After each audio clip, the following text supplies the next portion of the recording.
அகிலத்தின் அன்பான சொந்தங்களுக்கு இனிய வணக்கம். இன்றைய உலகின் முக்கிய செய்திகளோடு இணைந்திருக்கின்றீர்கள்.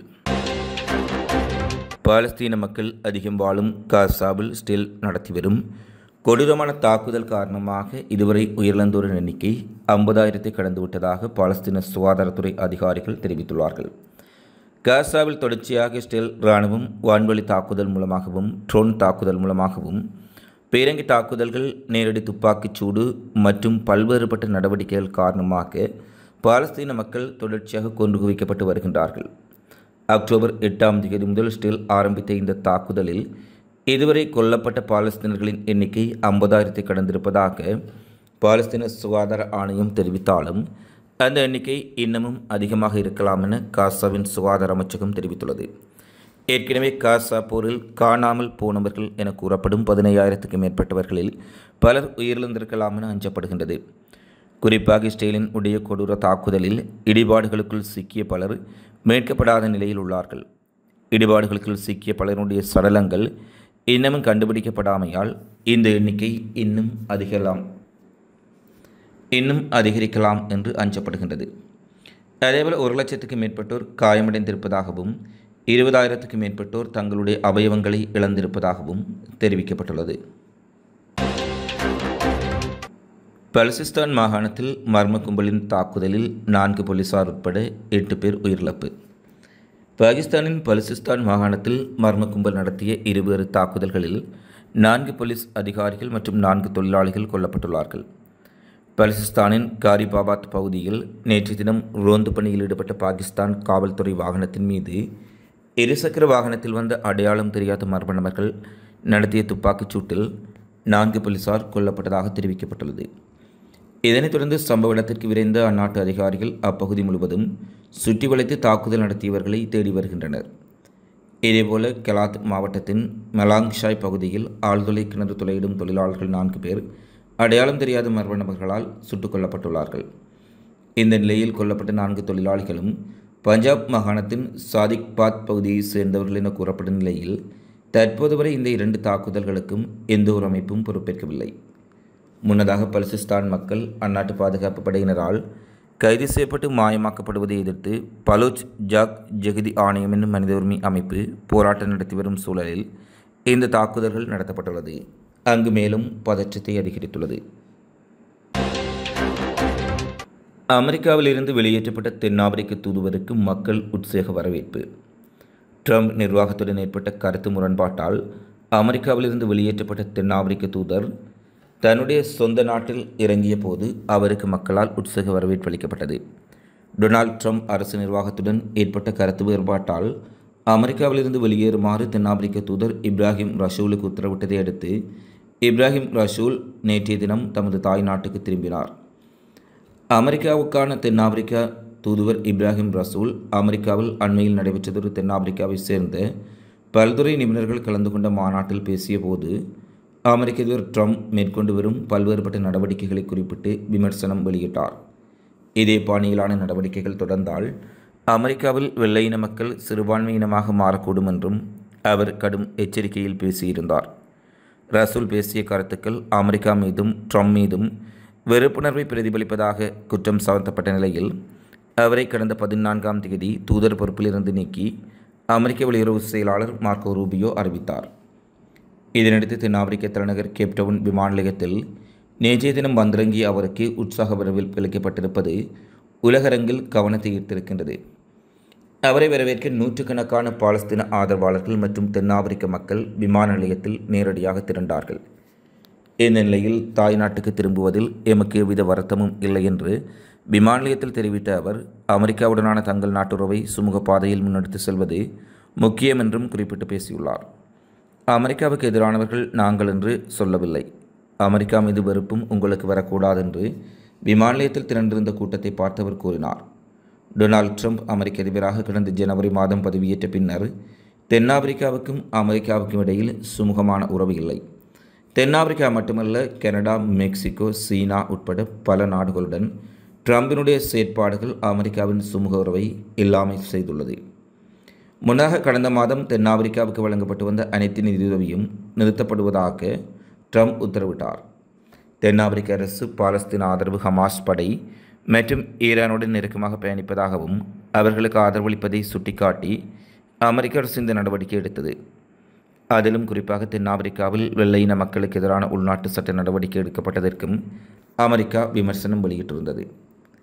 ஆனால் உண்மையில் இஸ்ரேல் காசாவில் நடத்தும் இனப்படுகொலைக்கு எதிராக சர்வதேச குற்றவியல் நீதிமன்றத்தில் வழக்கு தாக்கல் செய்து இஸ்ரேலின் உடைய பிரதமர் பெஞ்சமின் நெதன்யாகுவை போர்க்குற்றவாளி என முத்திரை குத்துவதில் பெரும் பங்கை தென்னாப்பிரிக்கா வகித்திருந்தமை குறிப்பிடத்தக்கது.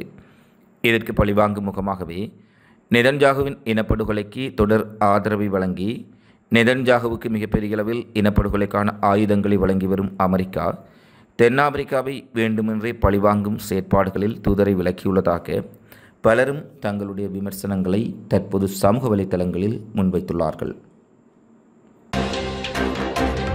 தென்கொரியாவின் தெற்கு பகுதிகளில் ஏற்பட்ட காட்டுத்தீ காரணமாக குறைந்தது 4 பேர் உயிரிழந்துள்ளார்கள் மற்றும் நூற்றுக்கணக்கானோர் தங்கள் வீடுகளை விட்டு இடம்பெயர்ந்துள்ளார்கள். காட்டுத்தீ காரணமாக பல்வேறுபட்ட பகுதிகளில் அவசர கால நிலை பிரகடனம் செய்யப்பட்டுள்ளது. கடந்த வெள்ளிக்கிழமை சான் சியோங் கவுண்டியில் தொடங்கிய தீ தற்போது மற்ற பகுதிகளுக்கும் பரவியுள்ளது. சனிக்கிழமை இரவு நிலவரப்படி சான் சியோங் தீ 25% கட்டுப்படுத்தப்பட்டது. சுமார் 847 ஹெக்டேர் நிலம் எரிந்து நாசமானது. சான்சியோங்கிலிருந்து 260க்கும் மேற்பட்டோர் வெளியேற்றப்பட்டுள்ளார்கள்.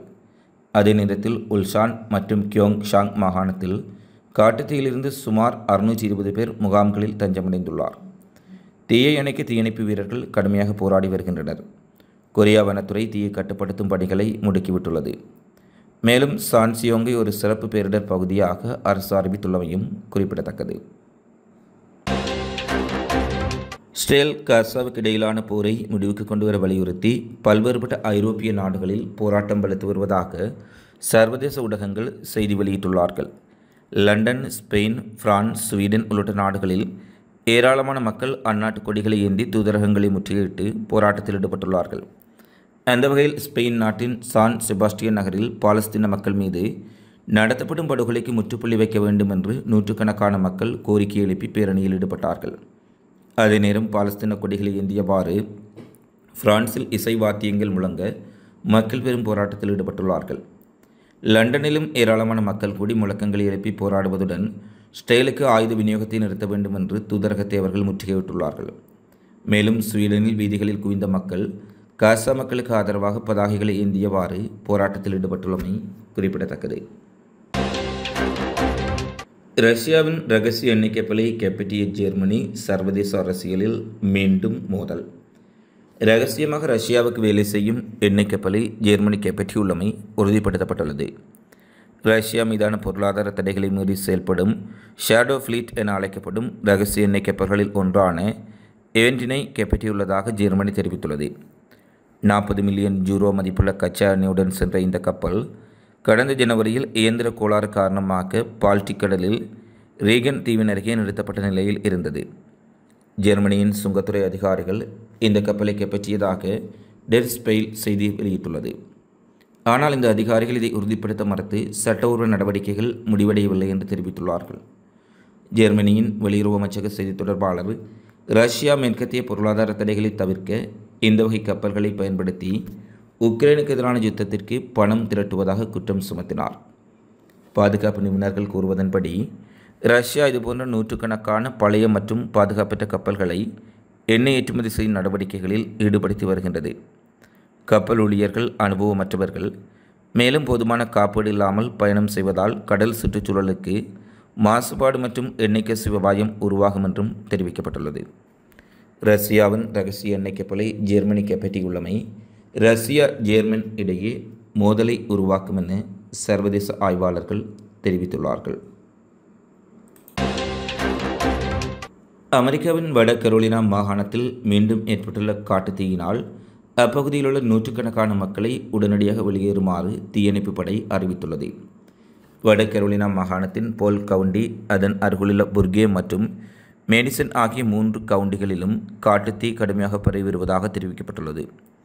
மேலும் அந்த மாகாணத்தின் வட எல்லையில் விர்ஜீனியா மாகாணத்தின் அருகிலுள்ள ஸ்டோக்ஸ் கவுண்டினியின் வனப்பகுதியிலும் காட்டுத்தீ ஏற்பட்டுள்ளது. இந்த நிலையில் வட கரோலினா பொது பாதுகாப்புத்துறை நேற்றிரவு 8 மணியளவில் அந்த மாகாணத்தின் மேற்கு பகுதியில் உள்ள மக்களை உடனடியாக வெளியேற உத்தரவிட்டுள்ளது.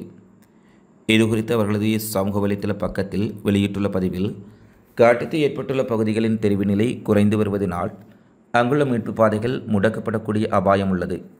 எனவே அப்பகுதி குடியிருப்பு வாசிகள் உடனடியாக வெளியேறவில்லை என்றால் அங்கேயே சிக்கிக்கொண்டு உங்களது உடலுக்கும் உயிருக்கும் ஆபத்து ஏற்படும் என அவசர எச்சரிக்கை தொடர்ச்சியாக விடுக்கப்பட்டுள்ளது.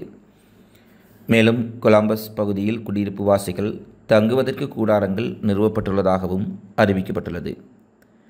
முன்னதாக கடந்த 2024 செப்டம்பரில் வட கரோலினா மாகாணத்தின் மேற்கு பகுதியில் கெலின் சூறாவளி தாக்கியதில் அங்குள்ள முக்கிய நகரங்களில் கடும் வெள்ளம் ஏற்பட்டு பெரும்பாலான உள்நாட்டு பாதைகளில் போக்குவரத்து பாதிக்கப்பட்டிருந்தது. இத்துடன் அந்த சூறாவளியால் அந்த மாகாணத்தின் 8046 கிலோமீட்டர் நீளத்திற்கு உள்நாட்டு சாலைகள் சேதமடைந்திருந்த சூழ்நிலையில் மீண்டும் அந்த பகுதிகளில் காட்டுத்தீ ஏற்பட்டுள்ளமை அமெரிக்க மக்கள் மத்தியில் பெரும் பதற்றத்தை ஏற்படுத்தியுள்ளது.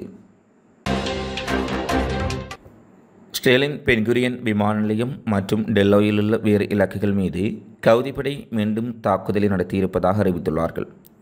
கவுதிப்படையின் தாக்குதல் காரணமாக பென்குரியன் விமான நிலையம் சில மணி நேரம் நிறுத்தி வைக்கப்பட்டுள்ளதாக கவுதிப்படையின் செய்தி தொடர்பாளர் தெரிவித்துள்ளார்.